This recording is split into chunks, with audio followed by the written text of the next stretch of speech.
Alright, the next Final Fantasy XIV story quest is a Saga in Stone, level 90, given to us by Kryl.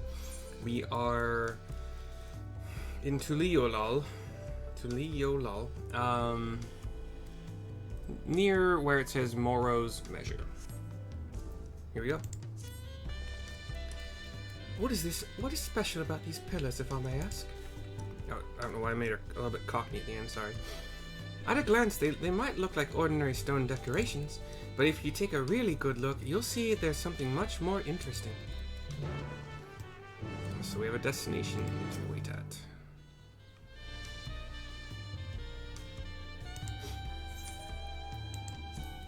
Inspect the stone. This should be voice acted since it can't be skipped. We'll see in a second. We're looking at the pillars, all 8 of them. 9? 10? They have very, very similar top thirds, but the middle portion seems to depict a different scene.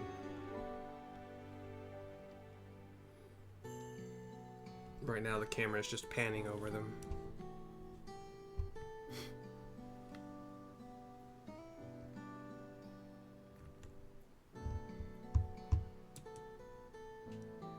Dang it, really not voice acted? Pictures? Wait, no, these are glyphs.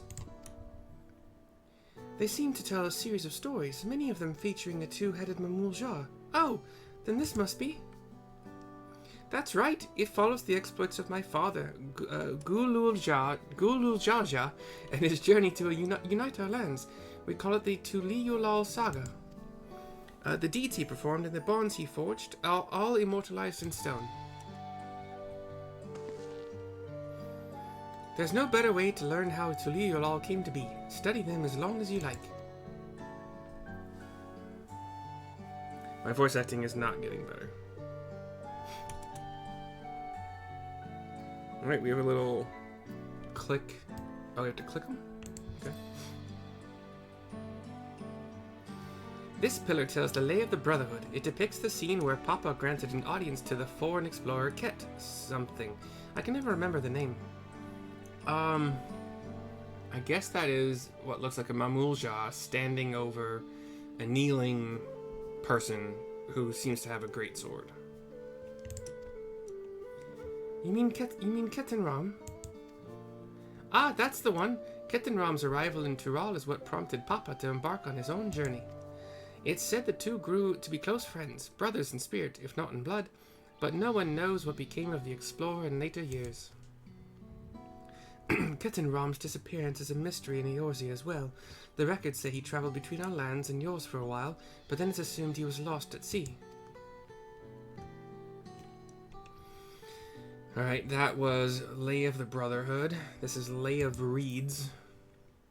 I don't know the order we're supposed to go in, so... Here we have the Lay of Reeds. This is R-E-E-D-S.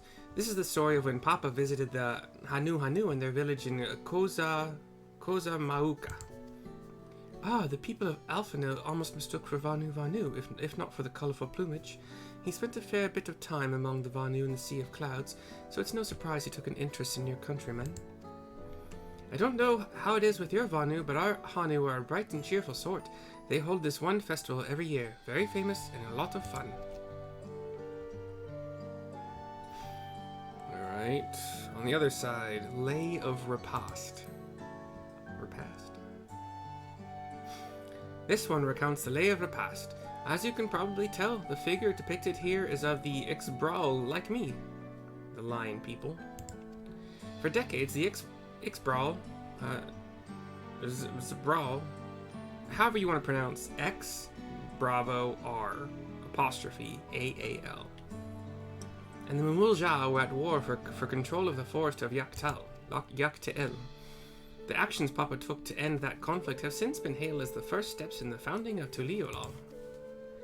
There is a clan of Hrothgar and Bozja known as Hellions. In their society, the women rule as queens and the men serve as devoted subjects. Yet here in Tural, Ixbrawl men and women appear to be of equal status. How dramatically culture can vary with location. And I think the last... no. One of the last one, yeah. I think the last pillar, and then we talk to Wuk Lamat to continue. Lay of Pots. Oh, let's see. This one is the Lay of Pots, which depicts the moblins of Kozamoka. They might wear odd masks and sound weirdly muffled when they talk, but the gold and silver work they sell is the best you'll find anywhere. Moblin goods are the standard when it comes to gift giving. Clearly the Vani weren't the only people with distant Tirali counterparts. Yep. And then Wuk Lamat. If you're done with the first half, we can move on to the second. Sure. Well, I guess if you talk to Wuk Lamat, you automatically have the option to skip. Hold on, let's see. Wait, no, don't you... Oh, thank God, okay. Whew, I thought sorry, I skipped it. Sorry, that was loud. I'm sorry. Lay of Gold. The Lay of Gold. This pillar shows one of the Palu Palu, whose homeland is in Urkopacha. Having created our currency, the Palu are rightfully known as the Merchant Clan. They oversee Tuliola's markets, and their traveling peddlers are a common sight no matter where you go in Tirol. Don't let their size fool you. They might be mistaken as children, but beneath those beaked masks, they are clever and calculating traders. To their side, a Lay of Proof. Ah, the Lay of Proof. That big fellow is of the Yakhoi, the largest of Tirol's peoples. These giants once used their great size and strength to establish a dominion encompassing all of Yak Tirol. Having brought the southern reaches to heel, they then turned northwards, setting their sights on Zak Tirol. You'll recall that massive bridge they built beyond the Skygate. Sometime after launching their northern campaign, however, they just gave up. They abandoned the lands they'd conquered and withdrew into the mountains of Urkopacha. I've never even seen any of their kind so much as set foot in the city. This was a people with the power and resourcefulness to raise a temple on a mountaintop and build a bridge across the sea with stone. What would move them to renounce their ambitions and their place in Tirali history? Indeed. Lay of Ice. Oh, this one is my favorite. The Lay of Ice. It depicts the battle with the legendary Tirol Vidral, Valegarmanda. I should explain. A Tirol Vidral is a creature that has lived far beyond its usual lifespan and awakened to preternatural power. Tatara described the Far Eastern auspices in a similar fashion. Could this be the same phenomenon? Valegarmanda itself was dubbed the Sky Ruin, a name, all one word, but Sky Ruin, a name earned for the destruction and terror it visited upon Tirol every time it stirred from its slumber. But 80 years or so ago, its ruinous reign was brought to an end. After a great struggle, Papa and his comrades managed to overcome the raging Vidral and sealed it away in the Urkopacha mountains. Despite its reputation, however, Valegarmanda is also a symbol of power. That's why you'll see its likeness on Tuliola's national emblem and adorning the banners at the palace. And the last one, Blank Pillar. Oh, this one is unmarked. Papa says he left a blank pillar for the next chapter of Tuliola's history, whatever that might be. How do you feel of history, then? Yes, thank you.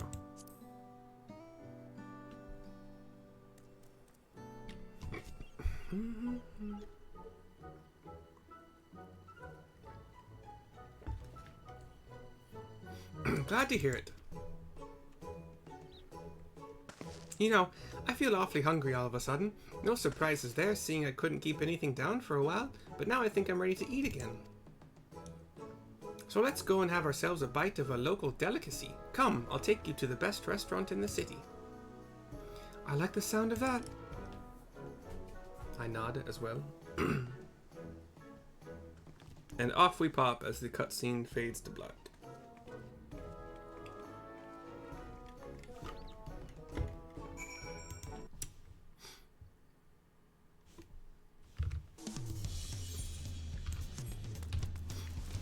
And we sprint east. Boom, boom, boom, boom, boom, boom, boom, boom, boom, boom, boom.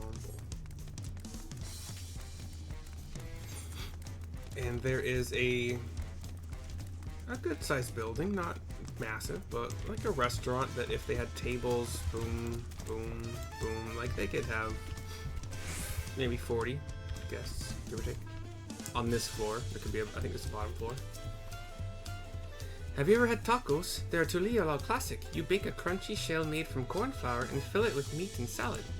A lot of shops and stalls sell them, but I like how they're made here at Xbalyav TA. X Bravo ALYA Victor space Tom Y apostrophe E. Xbalyav TA best.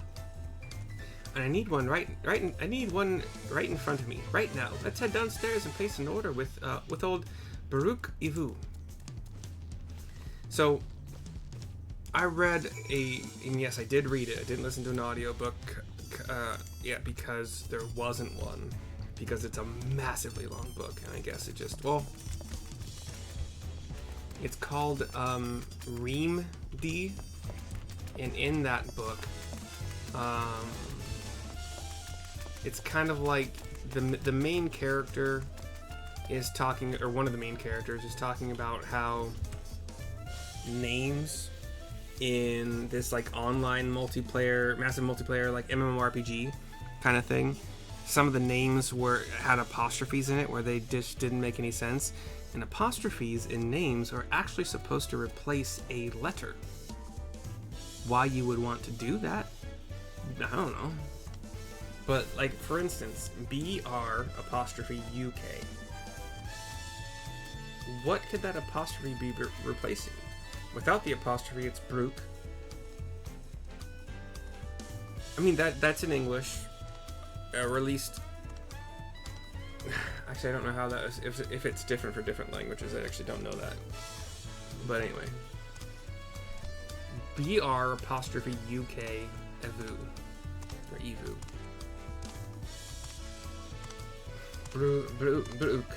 Brook. Maybe that's it. They just want you to take a break. Brook. Maybe it's another U. Brook. But whatever. He's kind of the bartender. There's a somewhat ovular shaped bar. Actually, it's a pretty decent oval, I guess.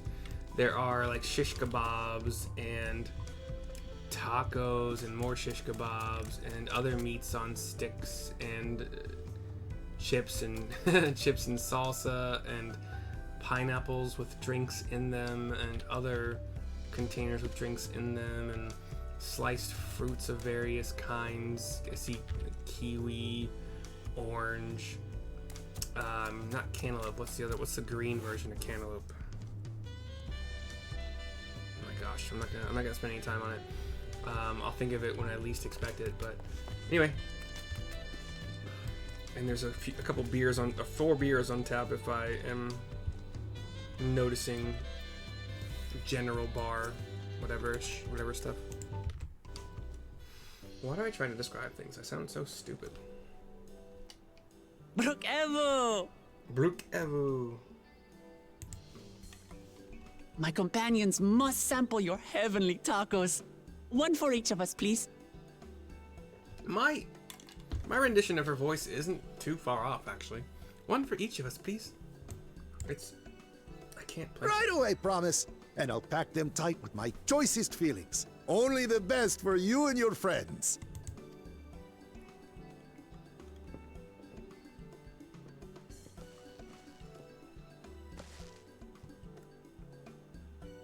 Did you hear the Silver Scales are back? Seems their overseas foray ended in disaster. More than half their warband is missing, including their leader. We hear another table. Aye. And now keen to rebuild their broken reputations, the survivors seek the Golden City. A fool's errand. How many hopefuls have disappeared in search of that fable? They should count their lucky stars they came home alive at all. The one who just talked, is a very dark-skinned lion man, and the one who talked previously is a kind of bluish-skinned Mamul Jah.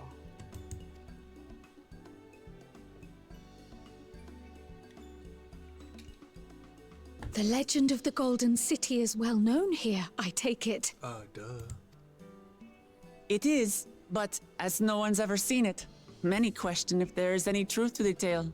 Like our skeptical Erinville. I can't imagine the Dawn Servant would request a formal survey for a place that doesn't exist. Unless it was a coded message.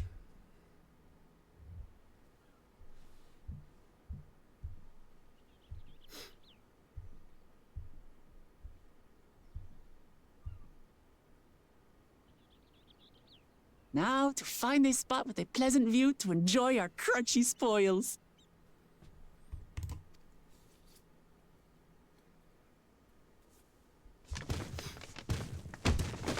Oh. Mulja walks by. Or, actually no, smacks the food in the paper bag out of her hand. If it isn't the third promise. He has two heads. The one on his right has jagged teeth coming out of the top lip. Kind of just static eyes. And a very, like a helmet that has a big horn on it. The one on the left head has more chameleon eyes that kind of like, you know, rotate around like balls, literally in a socket. Kind of a goofy lips and an actual horn, I think. It looks like it's an actual horn, but I don't... It could be part of the helmet, I'm not sure. But purposefully, apparently, knocked the sack lunch, basically, out of Wuk Lamat's hand and then stepped on it. What the? And he's much bigger than us. I don't know these ones. New salt. And there are a couple, or maybe like 3 or 4 other Mamulja that are kind of flanking him. Dredge from foreign waters is my guess, brother. Says the chameleon eyes guy. Of course, that's it. Wuk Lamat is so afraid of the coming contest that she went crying for special help. Was there something you wanted, Bakul Jaja? The third promise remembers us! Such an honor. Glory on your name, brother.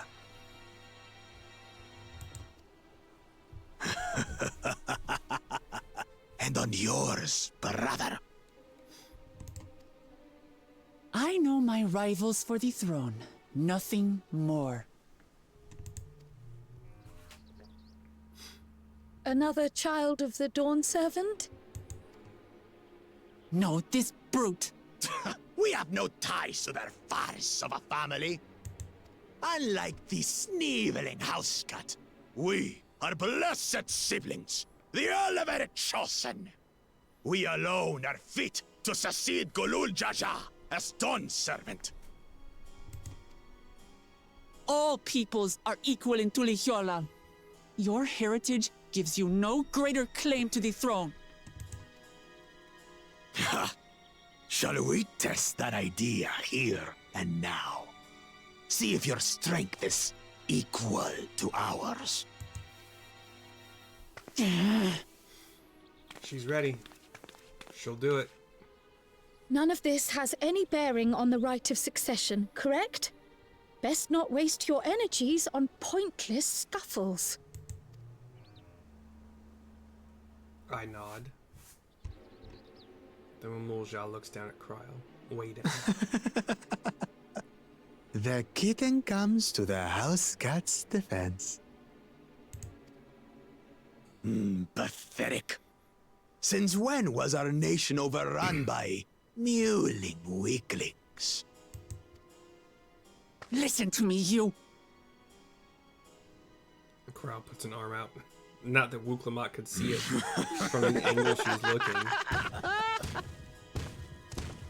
Seriously, like, Kryle's arm is at the knee level of Wuk A Lamat. two-headed Mamulja.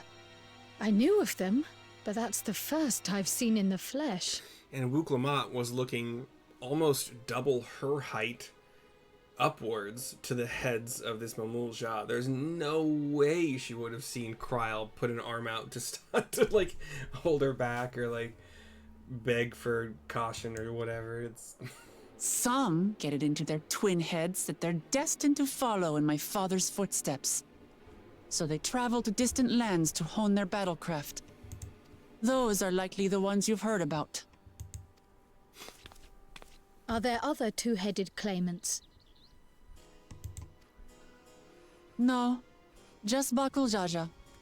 Even in Tural, his kind are far from common. The Mamulja people largely belong to one of three clans. The Hubigo. when she says this, I think we're just looking at what would be a caster Mamulja, maybe trying to eat a taco. That's cute, but neither here nor there.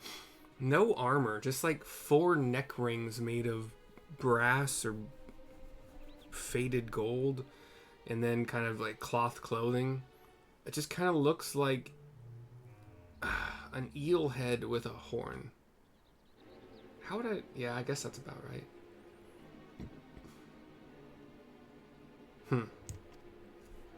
The Bunewa. This looks more like the chameleon head of this double-headed brother. No armor and no horn on the forehead. There are a couple horn-looking things that kind of go up and back, like right above the head and at the back of the neck. Also wearing 4 kind of brass, gold, faded, whatever necklace things, just like rings around, like in succession around their neck. Also cloth armor. Anidopro. This guy looks more like the warrior head that did most of the speaking. Muscular, no nonsense looking. Also doesn't have a horn at all, apparently.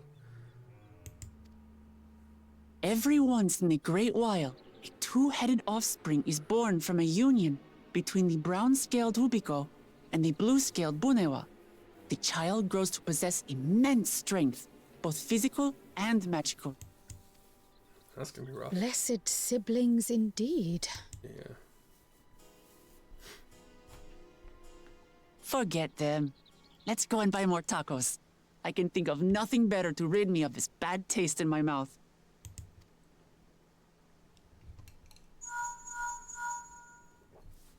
Enjoying your tour of the city, I trust. We've seen our share of notable sights and took a moment to rest. As such, we're ready to present ourselves at the palace for the rite of succession. Shall we meet you there? The palace it is. I'll let Wuk Lamat know. Destiny calls.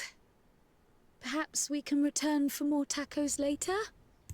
Tacos? So it goes. Wait, so even Wuk Lamat can't have tacos right now? Is that what's going on? She does at least pick up the refuse left on the ground after being smashed by the jerk.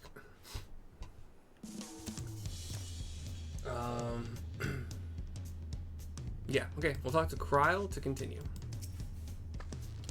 I was looking forward to trying some authentic Teleolal cuisine, but we should hurry and join Alfredo and the others at the palace. Alright, it's a bit of a climb to the top, but you can head up from the Resplendent Quarter, or even the eastern side of Talon March if you prefer. Now that you have an idea of how the city's laid out, I'll let you find your own way to Volok Shunsa. Ah, my poor empty belly.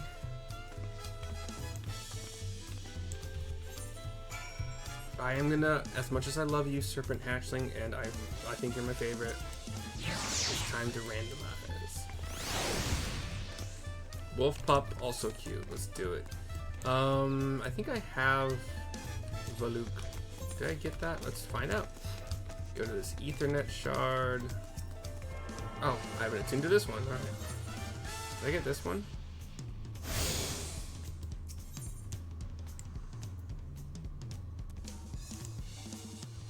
I don't have Valuk. Alright. We're gonna. I also don't think I have this forward cabins with a freaking apostrophe with a W should be forward. Come on, forward cabins. The forward cabins. Aye, matey. Like the dock area, the boat dock area. In fact, could this? No, I don't know. Where's the closest thing to where I want to go? It might be Resplendent. I'm gonna act like it is, just so I don't second guess myself and waste time. So up some stairs, up some more stairs, landing. Wooden stairs, landing. Stone stairs, landing. Stone stairs, landing. Stone stairs, landing. And we're at the top-ish. We're close to the top. We turned 90 degrees to the northwest. Stone stairs, landing. That's a fun game I play with myself. To like somebody else experience how long a thing is taking if they can't see it. You know what I'm saying? You know what I'm saying? I definitely did not run this far into this like temple-ish area to get this Ethernet. Is this the last one I need? Nope. If it was, it would have like made me pause and say, hey, you also have these bonus points like the airship landing or whatever. We go inside some really large double doors. We kind of have this shiny-ish, but also a little bit tarnished. Like there's tarnish and shine. Brass, gold color motif, brick walls everywhere, some pillars made of stone, mostly. Got some guards here that let us pass. Not very good guards. They don't know who I am. Why would you let me pass? And then more stairs in a switchback kind of way-ish, sort of. And we have Wuk Lamat and the rest of the gang. You made it. Good. Then we're all here. I'm still hungry enough to eat a whole roasted Calibri, but but the contest won't wait for us forever. A saga in stone is complete. I'm level 645 chest gear coffer. I don't think I used the previous one. Yeah, I didn't. So here we go. As end of quest, end of video. See you next time.